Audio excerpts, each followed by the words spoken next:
തേങ്ങയ്ക്കും ചിരട്ടയ്ക്കും നല്ല കാലം വന്നു. കണ്ണീര് മാത്രം നൽകിയിരുന്ന തെങ്ങ് കൃഷിയിൽ പുതിയ പ്രതീക്ഷകളുമായി സന്തോഷത്തിലാണ് കർഷകർ. തേങ്ങയ്ക്കും കൊപ്രയ്ക്കും വെളിച്ചെണ്ണയ്ക്കും മോഹിപ്പിക്കുന്ന വില വിപണിയിൽ കിട്ടുന്നുണ്ട്. പച്ചത്തേങ്ങയ്ക്ക് കിലോയ്ക്ക് വില 60 രൂപയ്ക്കടുത്തും കൊപ്രയ്ക്ക് 150 രൂപയ്ക്കടുത്തും വില ലഭിക്കുന്നുണ്ട്. വെളിച്ചെണ്ണ വില ലിറ്ററിന് 308 മുതൽ 315 രൂപ വരെ എത്തിയിരിക്കുന്നു. ആർക്കും വേണ്ടാതെ വലിച്ചെറിഞ്ഞിരുന്ന ചിരട്ടയ്ക്കാണ് ഇപ്പോൾ ശുക്രദശ തെളിഞ്ഞത്. ഏജന്റുമാർ വീടാന്തരം കയറി ചിരട്ട ശേഖരിക്കാൻ തുടങ്ങിയിട്ടുണ്ട്. വ്യാപാരികളും ചിരട്ട വാങ്ങിക്കുന്നുണ്ട്. ഒരു വല്ലം ചിരട്ടയുണ്ടെങ്കിൽ 800 രൂപ വരുമാനം കിട്ടും.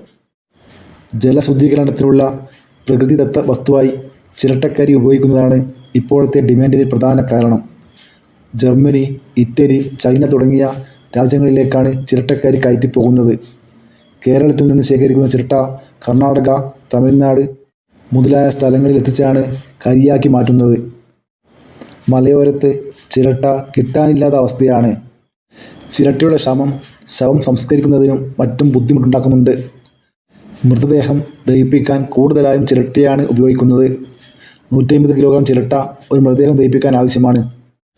തേങ്ങ ചിരകിയെടുത്തു കഴിഞ്ഞാൽ ചിരട്ട പിന്നെ നമുക്കൊരു ബാധ്യതയായിരുന്നു. അത് എങ്ങനെയെങ്കിലും ഒഴിവാക്കാൻ കത്തിച്ച് കളയലായി, തൊടിയിലേക്ക് എടുത്ത് കളയലായി. എന്നാൽ ഇപ്പോൾ കഥ മാറി. ചിരട്ടയ്ക്കൊക്കെ എന്താ വില എന്ന അവസ്ഥയിലേക്ക് എത്തി കാര്യങ്ങൾ.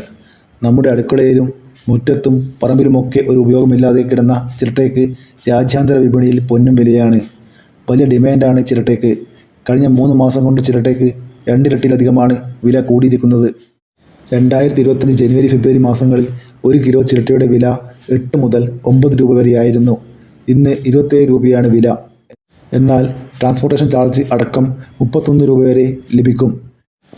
ഇപ്പോൾ മനസ്സിലായില്ലേ സംഗതി ചെറിയ കാര്യമല്ല എന്ന്. വില കൂടിയതോടെ ചിരട്ട എടുക്കുന്ന സ്ഥാപനങ്ങളിലേക്ക് കിലോ കണക്കിനാണ് ചിരട്ട എത്തുന്നത്. ഇറ്റലി, ജർമ്മനി, ചൈന തുടങ്ങിയ രാജ്യങ്ങളിലേക്കാണ് കയറ്റുമതി കൂടുതലും ഉണ്ടാവുന്നത്. സ്വാഭാവികമായും ആളുകൾക്ക് സംശയമുണ്ടാകും, എന്താണ് ചിരട്ടയ്ക്ക് ഇത്ര ഡിമാൻഡ്? എന്തിനാണ് ചിരട്ട ഉപയോഗിക്കുന്നത്? പ്രധാനമായും കരി ഉണ്ടാക്കി ജലശുദ്ധീകരണം നടത്തുന്നതിന് വേണ്ടിയാണ് ചിരട്ട ഉപയോഗിക്കുന്നത്. ചിരട്ടയിൽ നിന്ന് നിർമ്മിക്കുന്ന ഉൽപ്പന്നങ്ങൾക്കും വൻ ഡിമാൻഡാണ്. പല ഉപയോഗപ്രദമായ വസ്തുക്കളും അലങ്കാര സാധനങ്ങളുമെല്ലാം നിർമ്മിക്കാനും ചിരട്ട ഉപയോഗിക്കാറുണ്ട്. ചിരട്ടയ്ക്ക് മാത്രമല്ല, നാളികേരത്തിനും വിപണിയിൽ ഇപ്പോൾ നല്ല വിലയാണ്. ചിരട്ടയ്ക്കും നാളികേരത്തിനും വില കൂടുന്നത് കൊണ്ട് തന്നെ തമിഴ്നാട്, കർണാടക സംസ്ഥാനങ്ങളിലെ ചിരട്ടക്കരി നിർമ്മിക്കുന്ന ഫാക്ടറികളിലേക്ക് കേരളത്തിൽ നിന്ന് കണക്കില്ലാതെ ചിരട്ട എത്തിക്കൊണ്ടിരിക്കുകയാണ്.